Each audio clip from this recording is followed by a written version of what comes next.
Just a few weeks ago, I described how we experienced a significant decline in apprehensions in the last 4 months of the fiscal year 2019, with September at that point marking the lowest number of enforcement actions during the entire year, and that was a little over 52,000. But I'm happy to report this month, the month of October, has continued with that trend, reaching a 14% decline compared to September, with just over 42,000 apprehensions. Primarily on the month of October.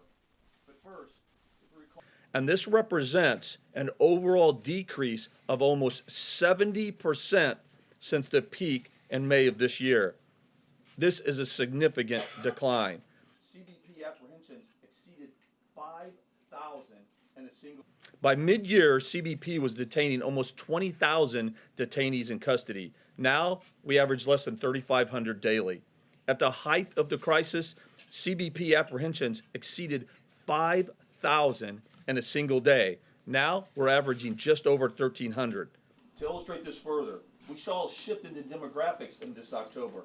And more importantly, we're sending a message to the criminal organizations to stop exploiting these migrants and their profit-making schemes. To die. We also encountered 24 bodies along the. We saw a shift in the demographics in this October.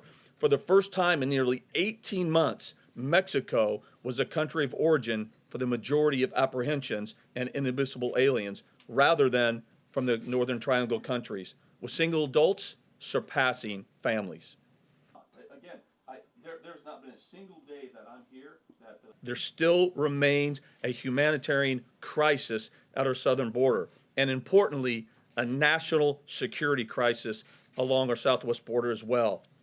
Again, what we are seeing is that seizures of the 4 hard narcotics, heroin, methamphetamine, cocaine, and fentanyl, all went up last year. Last year, and I know we've talked about this before, but over 68,000 deaths in this country due to illicit narcotic use. And methamphetamine, it's seeing a resurgence in this country.